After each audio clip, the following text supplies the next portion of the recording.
जड़ चेतन जग जीव जत सकल राम में जानी।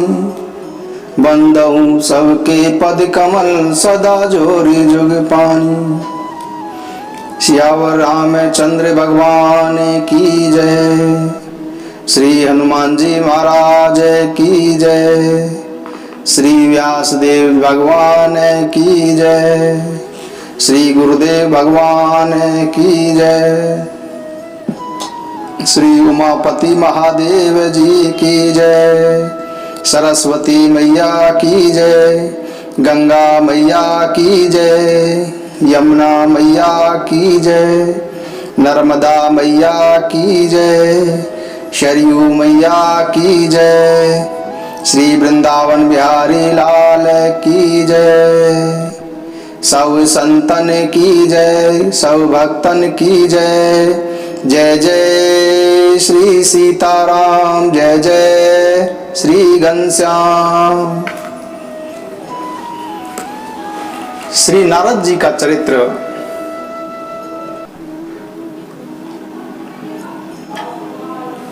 व्यास जी ने पूछा कि नारद जी, जब आपको ज्ञान का उपदेश करने वाले महात्मागण चले गए तब आपने क्या किया? उस समय तो आपकी अवस्था बहुत ही छोटी थी। आपकी शेष आयु किस प्रकार व्यतीत हुई और मृत्यु के समय आपने किस विधि से अपने शरीर का परित्याग किया? हे देवर्षि, काल तो सभी वस्तुओं को नष्ट कर देता है, उसने आपकी इस पूर्व कल्प की स्मृति का कैसे नाश नहीं किया? नारद जी को अपने पूर्व जन्म की सारी बातें याद थी।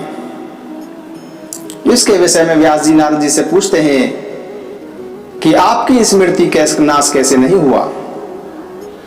इस पर नारद जी ने कहा कि मुझे ज्ञान का उपदेश करने वाले महात्मागण जब चले गए तब मैंने अपना इस प्रकार से जीवन व्यतीत किया, वह सुनो।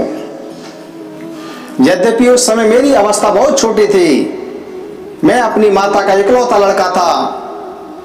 एक तो वह स्त्री थी और दासी थी। मुझे उसके सिवा और कोई सहारा नहीं था। उसने अपने को मेरे स्नेह पासे जकड़ रखा था। वह मेरे योगक्षेम की चिंता तो बहुत करते थे, परंतु पराधीन होने के कारण कुछ नहीं कर नहीं पाती थी। जैसे कठपुतली नचाने वाले की इच्छा के अनुसार ही नाचती है, वैसे ही यह सारा संसार ईश्वर के अधीन है। मैं भी अपनी मां के स्नेह बंधन में बंधकर उस ब्राह्मण बस्ती में ही रहा। मेरी अवस्था केवल 5 वर्ष की ही थी। मुझे दिशा, देश और काल के संबंध में कुछ भी ज्ञान नहीं था। एक दिन की बात है कि मेरी मां गोद धोने के लिए, गाय को धोने के लिए रात के समय घर से बाहर निकली। जब मेरी माताजी घर से बाहर जा रही थी, तभी उसी समय रास्ते में उनको सांप ने डस लिया। और उस सांप का क्या दोष, काल की ऐसी ही प्रेरणा थी। मैंने समझा भक्तों का मंगल चाहने वाले भगवान का यह एक अनुग्रह है। और अपनी माता की मृत्यु के पश्चात मैं उत्तर दिशा की ओर चल पड़ा। चलते चलते मेरा शरीर और इंद्रियां शिथिल हो गई। मुझे बड़े ही जोर की प्यास लगी। भूखा भी था। वहां मेरे को एक नदी मिली। उस कुंड में मैंने स्नान, जलपान और आचमन किया। इससे मेरी थकावट मिट गई। उस बीरावार वन में एक पीपल के नीचे आसन लगाकर मैं बैठ गया। उन महात्माओं से जैसे मैंने पूछा था, हृदय में रहने वाले परमात्मा के उसी स्वरूप का मैं मन ही मन ध्यान करने लगा। भक्ति भाव से वशीकृत चित्त द्वारा भगवान के चरण कमलों का ध्यान करते ही भगवान प्राप्ति की उत्कंठ लालसा मेरे नेत्रों में आंसू छलकना आए और हृदय में धीरे धीरे भगवान प्रकट हो गए। नारद जी कहते हैं कि व्यास जी, उस समय प्रेम भाव के अत्यंत उद्वेग से मेरा रोम रोम पुलकित हो उठा। हृदय अत्यंत शांत और शीतल हो गया। उस आनंद की बाढ़ में मैं ऐसा डूब गया कि मुझे अपना और ध्येय वस्तु तक का भी कुछ भान नहीं रहा। भगवान का वह अनिर्वचनीय रूप, समस्त शोकों का नाश करने वाला, और मन के लिए अत्यंत लुभावना था। सहसा उसे न देख मैं बहुत ही विकल हो गया और अनमनासा होकर आसन से उठ खड़ा हो गया।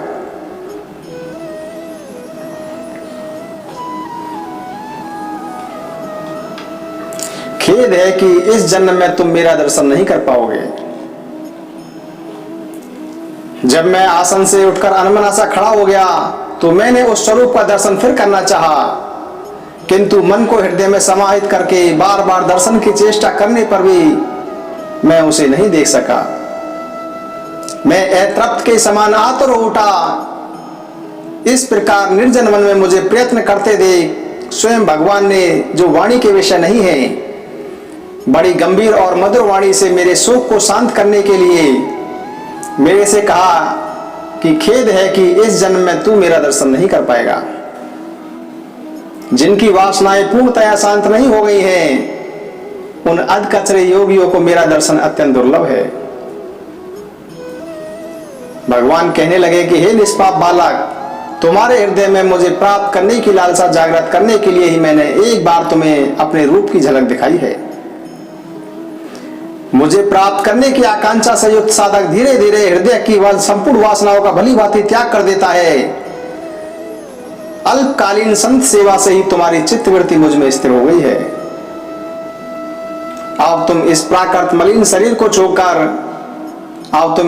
छोड़कर मेरे पार्षद हो जाओगे। मुझे प्राप्त करने का तुम्हारा यह दृढ़ निश्चय कभी किसी प्रकार नहीं टूटेगा। समस्त सृष्टि का प्रलय हो जाने पर भी मेरी कृपा से तुम्हें मेरी स्मृति बनी रहेगी। आकाश के समान अव्यक्त सर्वशक्तिमान महान परमात्मा इतना कहकर चुप हो रहे। उनकी इस कृपा का अनुभव करके मैंने उन श्रेष्ठों से भी श्रेष्ठतर भगवान को सिर झुकाकर प्रणाम किया।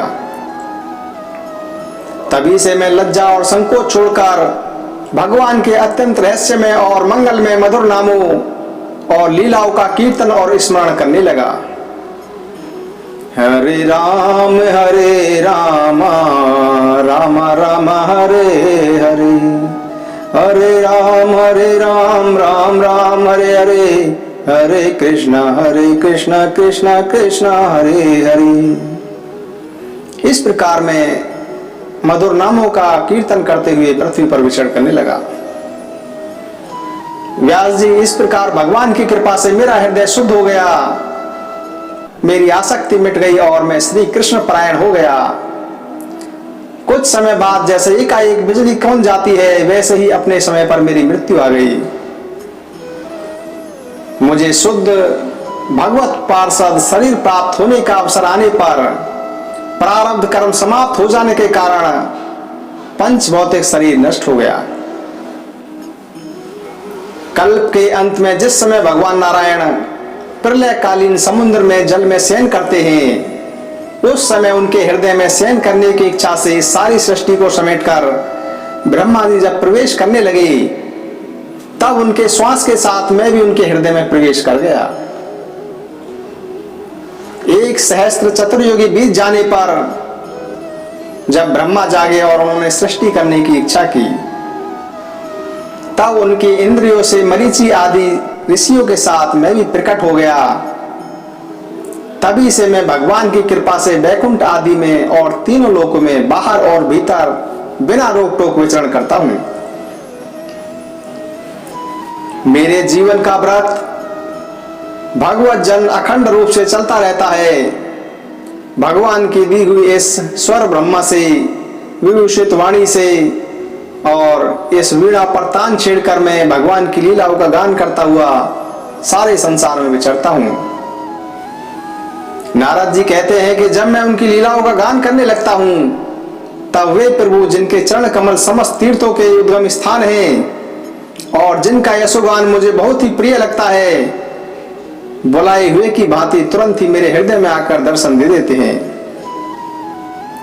नारद जी कहते हैं कि जिन लोगों का चित्त निरंतर विषय भोगों की कामना से आतुर हो रहा है, उनके लिए भगवान की लीलाओं का कीर्तन संसार सागर से पार जाने का जहाज है। यह मेरा अपना अनुभव है। काम और लोभ की चोट से बार बार घायल हुआ हृदय श्री कृष्ण सेवा से जैसे प्रत्यक्ष शांति का अनुभव करता है, यम नियम आदि योग मार्गों से वैसी शांति नहीं मिल सकती। नारद जी कहते हैं कि व्यास जी, आप निष्पाप हैं। आपने मुझसे जो कुछ पूछा था वह मैंने अपने जन्म का सारा वृतांत, साधना का रहस्य तथा आपकी आत्मसंतुष्टि का उपाय मैंने बतला दिया। देव ऋषि नारद जी ने व्यास जी से इस प्रकार कहकर जाने की अनुमति ली और वीणा बजाते हुए स्वच्छंद विचरण करने के लिए वे चल पड़े। देव ऋषि नारद जी धन्य हैं, क्योंकि वे भगवान की कीर्ति को अपनी वीणा पर गा गा कर स्वयं तो आनंदमंद होते ही हैं, साथ साथ इस त्रिताप्त में जगत को भी आनंदित करते रहते हैं। श्री कृष्ण गोविंद हरे मुरारी, हे नाथ नारायण वासुदेव। श्री कृष्ण गोविंद हरे मुरारी, हे नाथ नारायण वासुदेव। श्री भागवत भगवान की है आरती, पापियों को पापों से है तारती। ये अमर ग्रंथ, ये मुक्ति पंथ, ये पंचम वेद निराला, नव ज्योति जलाने वाला। हरि नाम यही, हरि धाम यही, यही जग मंगल की आरती, पापियों को पापों से तारती। श्री भागवत भगवान की है आरती, पापियों को पापों से तारती। ये शांति गीत पावन पुनीत, पापों को मिटाने वाला, हरि दर्श दिखाने वाला। यह सुख करनी, यह दुख हरनी, श्री मधुसूदन की आरती, पापियों को पापों से है तारती। श्री भागवत भगवान की है आरती, पापियों को पापों से है तारती। ये मधुर बोले जग फंद खोले, सन्मार्ग दिखाने वाला, बिगड़ी को बनाने वाला। श्री राम यही, घनश्याम यही, यही प्रभु महिमा की आरती, पापियों को पापों से है तारती। श्री भागवत भगवान की है आरती, पापियों को पापों से है तारती। श्री कृष्ण गोविंद हरे मुरारी, नाथ नारायण वासुदेवा।